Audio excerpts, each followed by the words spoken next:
Này giúp hành hay là mua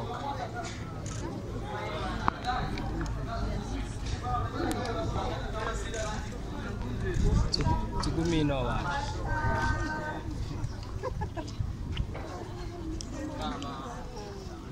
Chenje changi Cao payo Passagem, tu passagem. Soi kwanza. Passagem endelee mfanye vitu vya hatari. Subiri nyuma. Wengi kama kwa debeni, asante sana. Asante sana. Toto. Aje tunaenda kule. Tunaenda huko.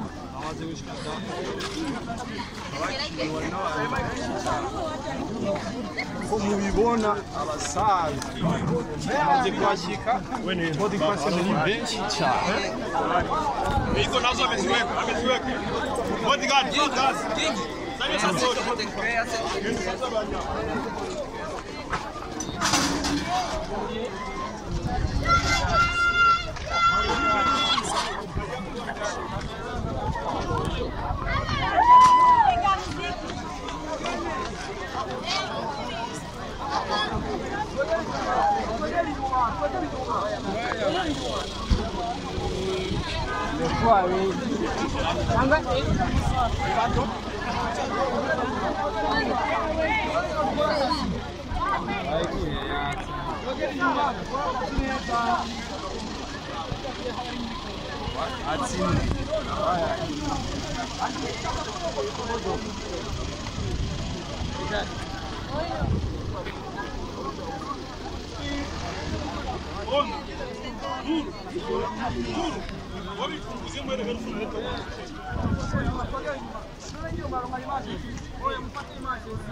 Mtoke huko.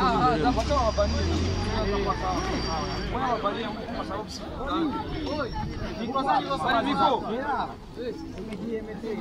Mikrozani mwanzo bareti mikro. Sana wakufariki. Oya bali. Mayo unitani. Bali. Byiza ndabifuriza kuranirwa mu bibuga byanyu bya bisi yose. Yesu no munsi dasanzwe. No munsi deruka turi ngaha duherekeza bano bene wacu. Ndavuga Billman Boy kiriko akirari kumwe na Double J berekereje hanze y'igihugu. Ndavuga uburayi aho bakoze amasho atandukanye. Izina ryanye ni Star Boy the Ship. Ndavuga yuko imbere yuko tubandanye canke duha ibibazo abamenyesha makuru bari hano amatosumira bari muri bamwe bakunda Miss Erika ndetse n'uwo bita Sam Overmix. Reka dufate umunota umwe kugira dukomeze kubibuka aho bagiye kuko natwe tuzohaja. Murakoze.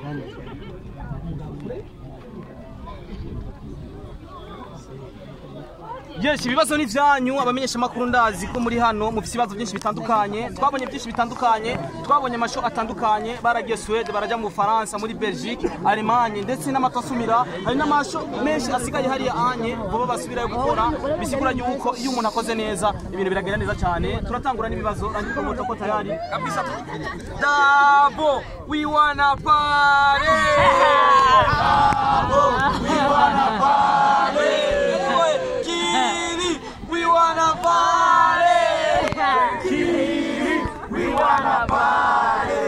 Asante sana igituma tutambuye kubera ko arabaririmbyi b'igihugu kandi bakaba barakoze ibidasanzwe muri byo bihugu bya Buraya. Tumenyereye kubona abaririmbyi batandukanye bakora ibidasanzwe hariya mu bihugu bya Buraya. Uyu munsi Billman Boy Double J na Kiriko Akiri barashitse ku kibuga cy'indege Melchior Ndadaye. Ikintu cya mbere bahungu ba Billman Boy turabaha ikaze mu gihugu cyanyu ciza gitembamwo amata n'ubuki.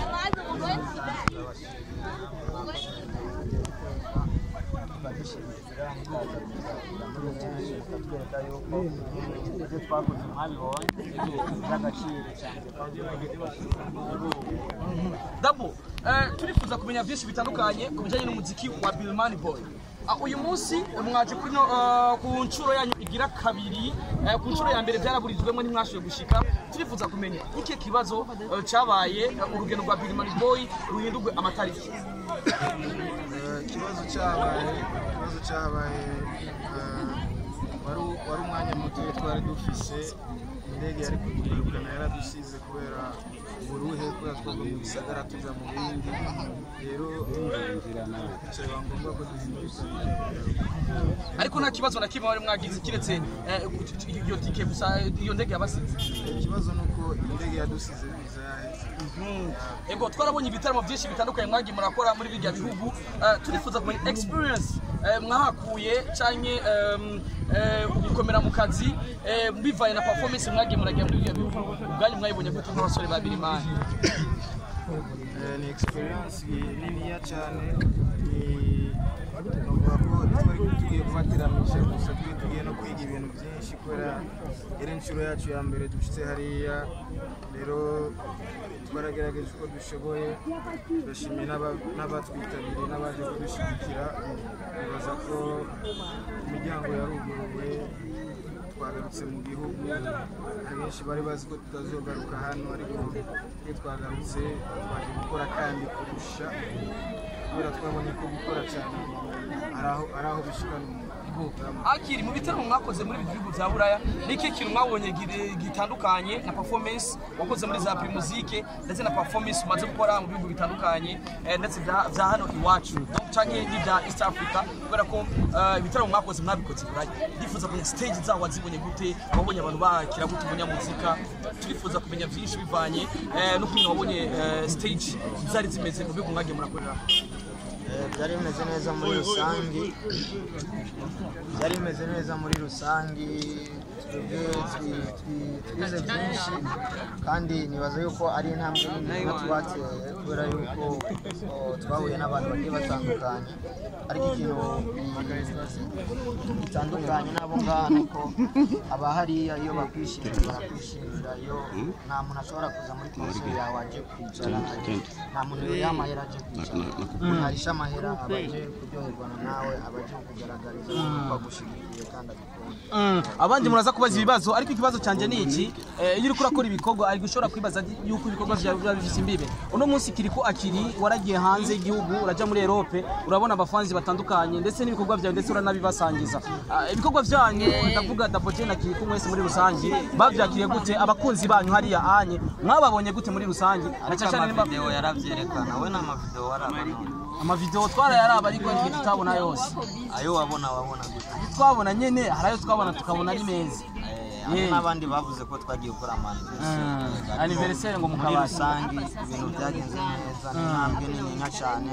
Kumva gusa ko ikidoma cyagiye gukora concert muri Belgique gange na Kazungu ka Europe, nubwo hoza abantu babiri ntibari ibintu bisanzwe, byari ibintu buri murundi wese yarakwiye kwishimira, kubera yuko uyu munsi yagiye Kiriku, ejo azogenda Burundi, yiteka ku Burundi. Tugiye hariya ntitwagiye nka Kiriku na Double J, twagiye mu Burundi, hano hose twagenda twabereka yuko turi abarundi.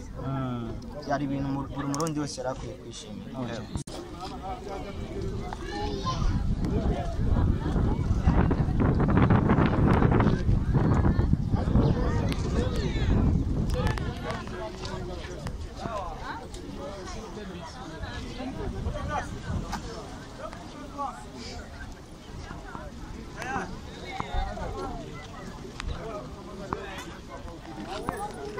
Abana bamenyesha makuru baje kwakira Double J na Kiriku Akili. Hari abantu isinzi baje kumwakira, bakaba baje ku mama bakaba baje kubabaza n'abandi bakaba bakibabaza ibibazo bivanye n'ukuntu ibiteramo byagenze mu bihugu bya Burayi.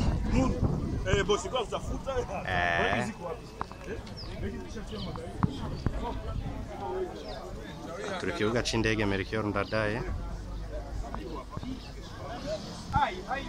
Christian Connection.